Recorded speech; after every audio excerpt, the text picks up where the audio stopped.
Hey guys, what's up? Mattson here in Scarlet Halls for another Platinum Challenge Guide. Now one thing, watch out for these angry hounds on leashes throughout the dungeon, at least the first part. They will kill anyone who gets too close. Anyway, after the start, two of us each pick up a bucket of meat to throw at a guy like him, surrounded by hungry dogs, so they eat him. Make sure to tag the watchman for mob credit. Then we have someone take a shield and either rocket boots plus dark water potion or use a demonic gateway from a warlock to get the mobs at the end immediately. Commander Lyndon and his master archers, and we kill him. A strategy not depicted here is we kill all the archers except Lyndon and kite him to the beginning of that courtyard to reset him and respawn all the archers.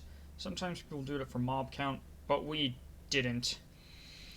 Instead, we had two people pick up buckets and then go onto both of these hallways off the beaten path and throw them on another guy surrounded by dogs and kill them.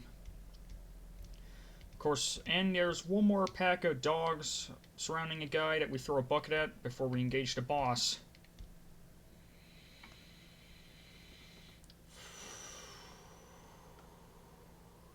We also get out of combat for a bit to use a potion. Now this is Houndmaster Braun. For one, he summons these obedient hounds throughout the fight, and for two, he'll target a player with piercing throw, hitting them and anyone between them. So don't let anyone but one person get hit by it, as it's just a bunch of stress on the healer that can be avoided. And let the tank pick up these obedient hounds, and don't kill them, by the way. Try to single target down Braun. The more of these hounds that are up at the end of the fight, the better. Because at 15%... Sorry, I'm talking real fast, I need to breathe. At 15%, he'll stop attacking and smugly proclaim that he's not gonna die. Before the obedient hounds turn friendly, and then finish him off. And after they finish him off, they're gonna eat through that barricade of shielded guys blocking the door. Of course, it bugs out enough, and a lot of them tend to pass through and leave behind just about 2 or 3 to eat them. Hopefully they fix that.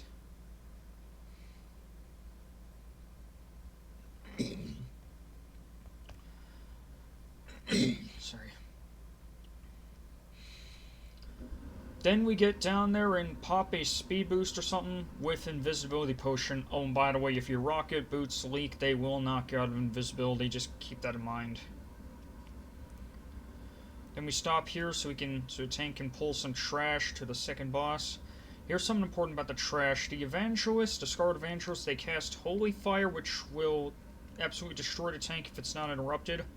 And the Defenders, they take 90% reduced AoE damage, and they can disarm the tank. Pretty harrowing if you're not a druid or monk tank. Anyway, for Arms Master Harlan, now, first things first, face him away from the rest of the group, because he has a cleave that hurts pretty bad. And then add spawn, and he can also cleave them down to remove their armor, about the same that the Defender has.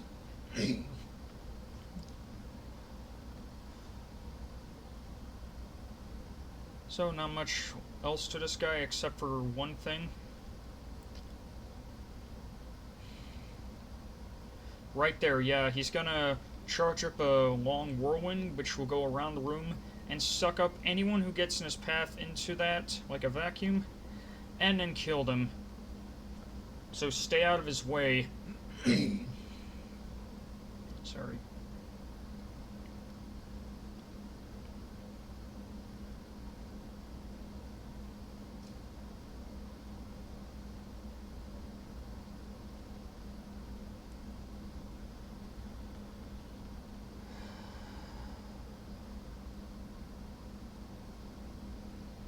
Not much else to say here, man. Just know we gotta get this done quick.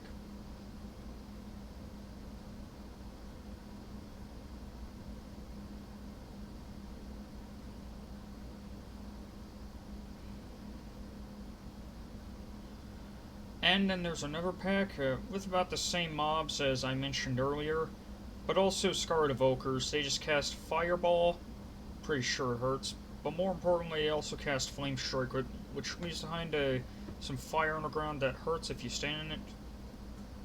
But still, focus down the Evangelists first. Oh, another thing I forgot about the Evangelists, that they'll also heal low health targets with surrender health. Don't let that happen. And as for Scarlet Defenders, you can just single target them down or cleave off of them. I don't know, they'll usually be the last ones standing in trash packs. So we're just gonna move on to the third boss. Well, more probably trash to them. Yeah. Okay, some important thing about the Guardians is that they apply a debuff to the tank that makes them take extra damage. Okay, he's armying here to get them off him. And the treasures here, they throw statues at people. Not really hurtful, but in challenge mode they have a stun like that just there. It's called Jolt, which hurts and of course stuns you, taking you out of fight, preventing you from doing damage or whatever.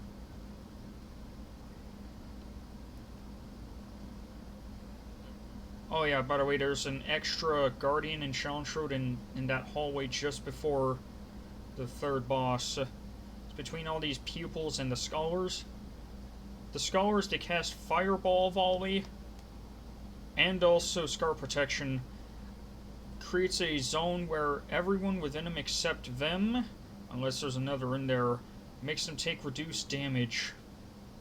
Yeah, everyone within that red zone takes reduced damage except for the guy channeling it. So interrupt that. Athenium. And that's where you never hear. And now for Flame River Kogler. You're going to want to pop all your cooldowns. Lust, Doomguard, whatever. Okay, this guy has a purgeable instant cast buff. Have a priest or shaman do that. Or a hunter, I guess.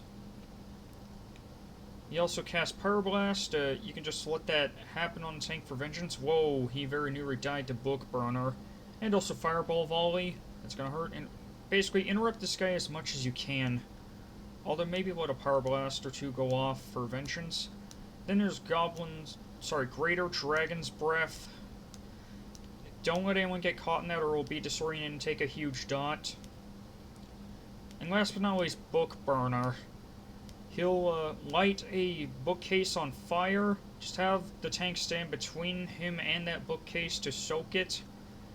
It'd be huge damage. Hey, it's pretty nice. Now here we are, pretty strapped for time. Guy's almost dead. And there we go, we got Platinum. So, thanks guys for watching. It's a nice guy to make, I guess.